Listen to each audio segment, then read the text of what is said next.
Ito yung sunod. Nako, patay ka diha. Ito na, mga kababayan. Ano yung sunod? Nako, eto nga, mga kababayan. Ano yan? Patungkol ito kay Cayetano. Ano daw? I just want to ask Kent, is Mike Defensor the son of Ma Miriam? Hindi ko po sure kung anak siya ni Miriam. No, anak ba siya ni Miriam or pamangkin? Ang pagkakaalam ko, ang anak ni Miriam namatay eh. Tapos yung congressman din ngayon, no? Si hindi ko lang sure kung anak niya ni Miriam itong si yung gwapo, yung mistiso. Hindi po si Mike Defensor anak ni anak ni Miriam Santiago. Hindi po. Mukhang kamag-anak lang, parang ganun. Sa asawa ni Miriam. No relationship, pero parang magkaganon, no? Si Lawrence Defensor, ang pagkakaalam ko, anak ni Miriam. Yung gwapong congressman na isa sa mga kasamahan sa impeachment ni Sara. Yung nakikita niyo doon sa sa Senado, doon sa impeachment, yung gwapo doon na congressman. Yun po yung so alam niyo na. Kamag-anak lang siguro pero medyo malayo sa side ng asawa sa lalaki. So ngayon mga kababayan, eto 'yon. Si Cayetano. Sabi ni Cayetano mga kababayan, handa na daw siyang makulong. Handa na daw makulong si Cayetano mga kababayan, pero sana hindi patayin. Diyos ko na naman, ayan na naman si Cayetano, advance mag-isip. Ito po mga kababayan, pakinggan natin si Cayetano sa kanyang sasabihin na.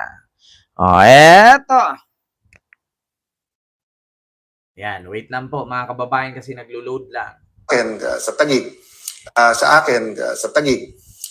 After May 11, sinabi ko na po sa inyo, handa ako sa cost. Diba? Mahirap po, mahirap. Marami akong kinailangan sabihan na huwag niyo ako alalahanin kung ako'y kasuhan nila o ikulong. Sana naman po walang patayan, sana po walang assassination plot. And I don't think naman. Bakit ka naman assassinate Alan? Hindi ka naman si Diyos ko, alam niyo itong si Alan Cayetano mga kababayan, napaka-advance mag-isip. Bakit ka naman i-assassinate? Hindi ka naman sikat. Sikat ka lang sa ganyang madaldal ka, pero hindi ka naman si Pinoy. Ay, hindi ka naman si Ninoy. Assassination ka pa. Meron. Pero yung kaso at kulong, tinanggap na po namin yan.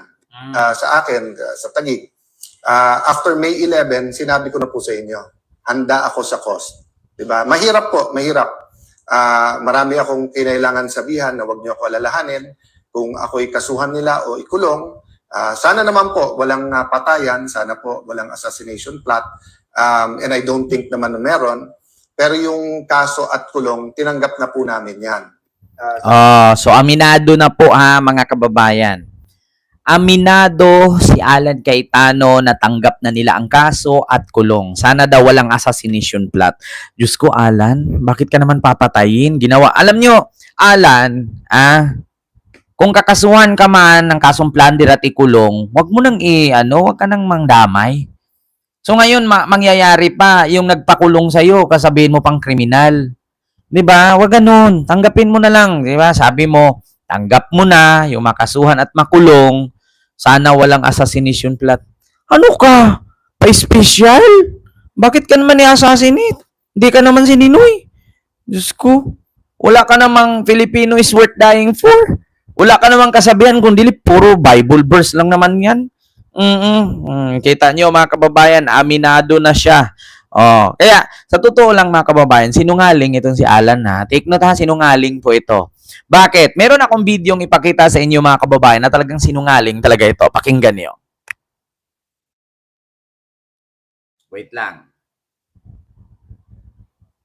Ihawak daw mga negosyante ang politiko. That's why ayaw ihawak daw mga negosyante ang politiko. That's why ayaw ni Mayor Duterte tumanggap ng pera sa may kontrata sa gobyerno. Lahat ng negosyante na Chinese, natural born dito sa Pilipinas o from China, pagka dumikit sa akin yan, politiko ako, ma'am. Para sa akin, boto. At contribution sa eleksyon. Pera. Kailangan mo sa eleksyon pera. Prangka-prangkahan tayo. Hindi hawak ng mga negosyante ang politiko. That's why ayaw ni Mayor Duterte tumanggap ng pera sa may kontrata sa gobyerno. Lahat ng negosyante na Chinese, natural born dito sa O, narinig nyo? Sabi niya, hindi daw tumatanggap ng pera si Digong. Ayaw daw niya ng ganon. O, tapos inamin ni Digong doon sa Senate hearing nung kay Risa Hontiveros na prangkahan tayo dito, ma'am. Politiko ako, kailangan ko ng pondo at boto. Kahit mga Peking Chinese yan, tanggapin natin dito. Alam nyo na. Ito pa, mga kababayan, ako po.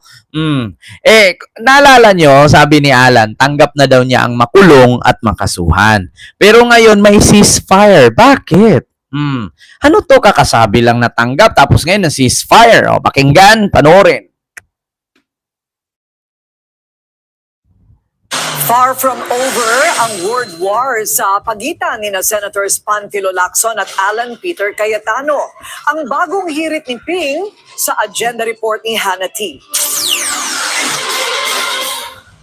Hinahanap ni Senator Ping Lacson ang sincerity ni Senate Minority Leader Alan Peter Cayetano. Mismong si Cayetano raw kasi ang nakiusap ng ceasefire sa pamamagitan ng ilang miyembro ng majority bloc para raw maituon ang Senado sa legislative work. Pero pagdating sa publiko, itinanggi rin daw ito ni Cayetano. Imbestigahan ang dapat imbestigahan. Wala naman nagsasuggest ng kung ano-ano. Ang salitang ceasefire hindi po nanggaling sa akin. Tinanong ako ng isang senador na habang inaayos natin lahat, wala pa naman members yung ibang committee, habang iniintay natin ang SONA, yung LEDAC, ano ba tingin mo, Alan? So, sabi ko, walang problema ako kung ano nasa harap ko, yun ang gagawin ko. Basta pag may lumabas na ebidensya or may bagong issue, kailangan lumabas yung totoo. Ayon kay Lacson, nagsimula ang mga paglapit ni Cayetano nung nakaraang linggo nang isa-isahin daw nitong kausapin ang hindi bababa sa 5 majority senator. Mas tumindi pa raw ito nung Lunes at Martes nang magpatulong umano ito sa isang senador. Nang talakayan naman ito sa caucus ng majority bloc nung Miyerkules, kinwestiona ni Lacson ang good faith ni Cayetano.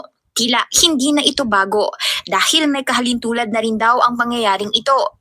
Si Cayetano raw kasi ang nakiusap kay Senator Erwin Tulfo na wag nang ituloy ang Blue Ribbon hearings sa flood control scandal. Pero nang Kita nyo mga kababayan?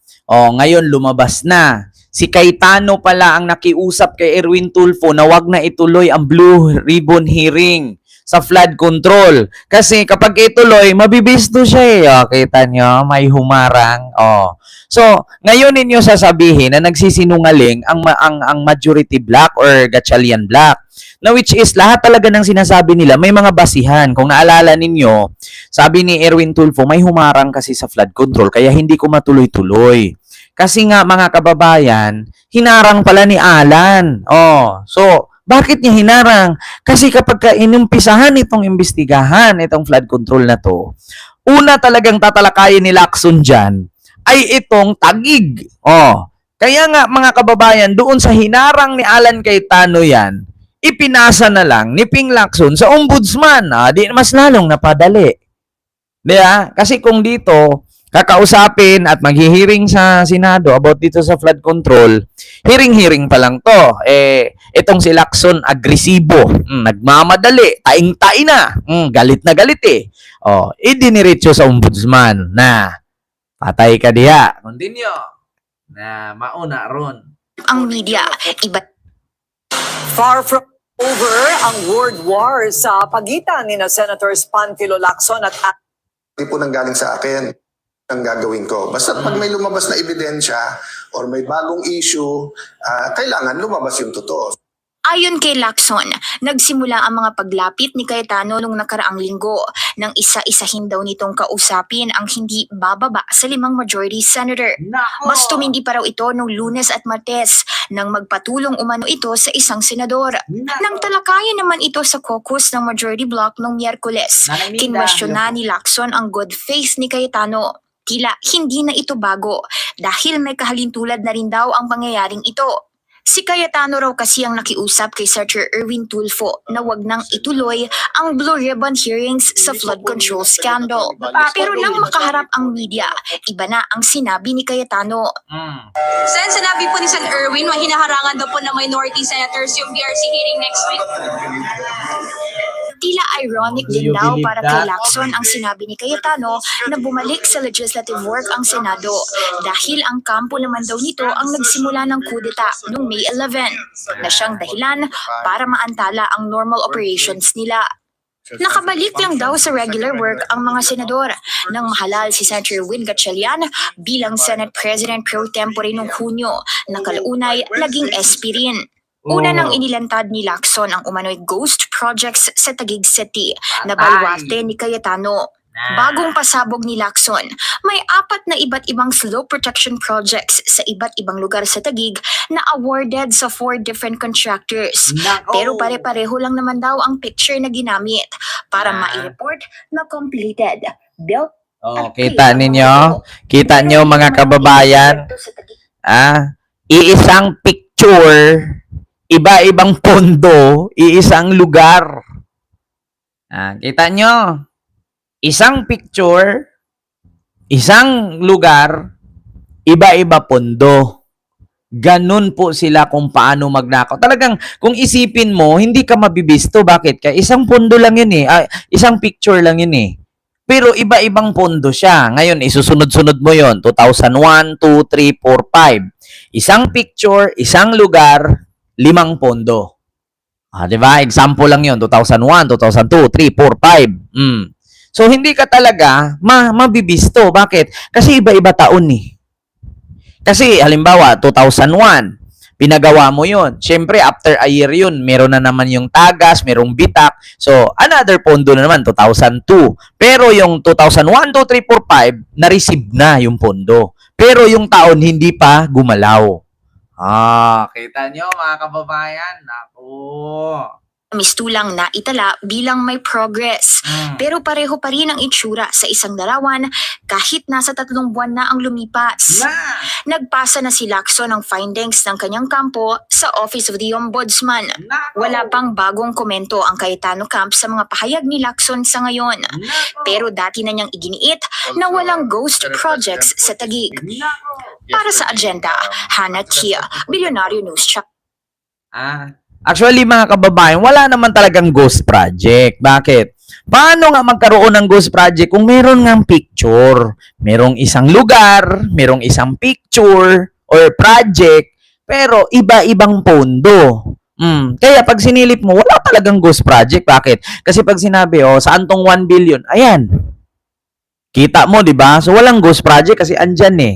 Pero hindi mo lubos akalain na kada taon pala pinunduhan yun kahit hindi sira.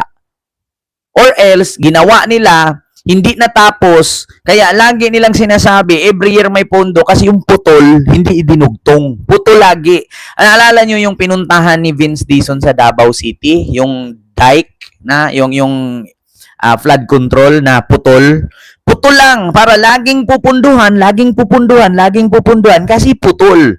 So, pag i-check ngayon ng mga engineer, taga DPWH, ay oo nga naman, bigyan natin pondo, approve. Bakit? Kasi putol eh. Kailangan mo yung tapusin. Kasi pag hindi mo tapusin yan, baha ng baha yan.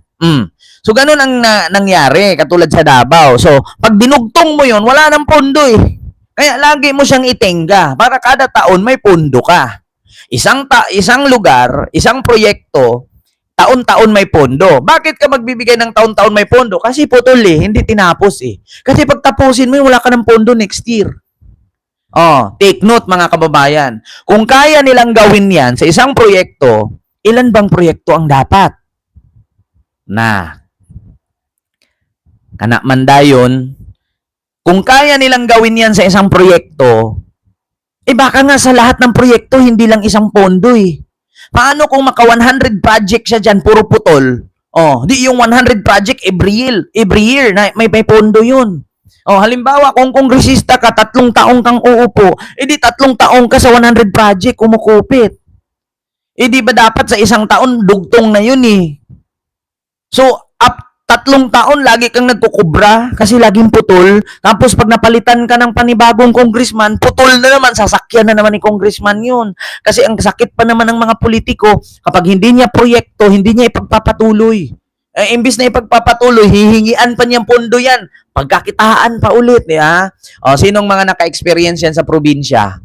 Yung mga politician, nagpapatayo ng basketball court, tapos natalo. Hindi pa tapos yung basketball court, natalo. Oh, yung nakapalit sa kanya, hindi ipagpatuloy yon. Imbis na ipagpapatuloy, hingian ng pondo yon. Tapos hindi naman gagawin kasi una, ang sabihin, hindi naman ako yung nagpatayo niyan, hindi naman ako yung mayor, hindi naman ako congressman. Ako lang naman yung pumalit. Ngayon, pag pumalpak yun, ang sisihin, yung dating napalitan niya. Pero, kinukubrahan na niya ng kinukubrahan ng pondo. Pag hinanap yun ngayon, asaan yung mga pondo ganito?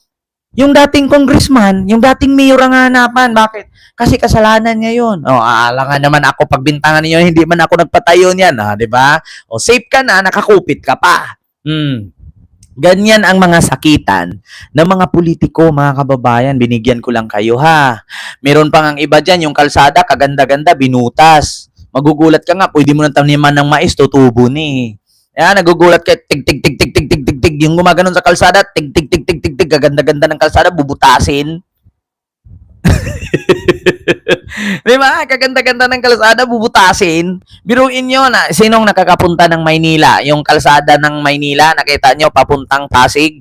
Yung, kahit sabihin kong Santa Mesa, papuntang San Juan, papuntang Quezon City. Merong cat eye, no? Merong mata ng pusa yung naiilaw pag nadadaanan sa kalsada ng sasakyan, umiilaw green at puti. Or minsan blue. Yung cat eye na yan, punyeta niyan, ang laki ng kupit niyan. Pero hindi ko sinabing dyan sa Maynila, Ang pagkakaalam ko, no, yung sinabi ni Mayor Magalong ng Baguio, yung cat eye project, yung pag dumaan ka sa kalsada na umiilaw siya, alam nyo ba na tag 1,000 lang ang isa niyan, tapos magugulat ka sa DPWH, 100,000 na ang isa? Binulgar ni Magalong yan eh. Yan pa lang sa cat eye na yan, kurap ni. Di ba? Kung lahat ng kalsada sa Pilipinas lagyan ng cat eye, di putangin na laki ng nakita. Kita nyo mga kababayan? Ay, Diyos ko. Kaya wala na si Cayetano, mga kababayan. Ang sabi niya, handa na siyang makulong, handa na siyang makasuhan, basta wag lang daw ang patayin siya. Nako po. Hindi pa rin natatapos ang palitan ng pahayag ni na Senator Panfilo Ping Lacson at Senator Alan Peter Cayetano. Sa pinakahuling pagsisiwalat ni Senator Lacson, sinabi niyang kontrolado umano ni Senator Cayetano ang operasyon ng Department of Public Works and Highways sa Taguig City, kaya hindi makakilos ang mga district engineer. Dagdag pa nito, manganganib na matanggal sa pwesto ang sinuman kung kikilos o magdedesisyon ng walang pag-aproba o pahintulot mula sa senador. Sa ngayon, ayon kay Senator Lacson, tukoy na ang money trail o naging daloy ng pera kaugnay ng umanay kickback mula sa mga proyektong pang-imprastruktura sa lungsod sa tulong ng mga informante. Ang ebidensyang ito na kanilang nakalap ay sinimulan ng isumite sa Office of the Ombudsman. Ayon naman kay Ombudsman Crispin Remulla, natanggap na nila ang mga impormasyon mula kay Senator Lacson at kasalukuyan na nila itong sinusuri. Nakakakuha lang namin ng may nagsabi na sa akin kanina habang ako'y nanananghali na dumating na sa amin yung information na pinadala ni Senator Lacson. I-evaluate pa. I-evaluate it kasi nga. Si Buying na mismo umamin. Nakarating na kay Buying ang ipinadala ni Ping Lacson. Napatay, mga kababayan. Naloko na. Mapupuno na yata yung kulungan sa Payatas. My God. Naloko na. Mga kababayan, malayo. Sabi ko nga sa inyo, malayo lang isang buwan. Makukulong na si Alan Cayetano eh. Kanaraman dayon karon. Naloko na. So, yun lang mga kababayan, no? Ang ating topic and for today's video. So maraming salamat po, no, mga kababayan.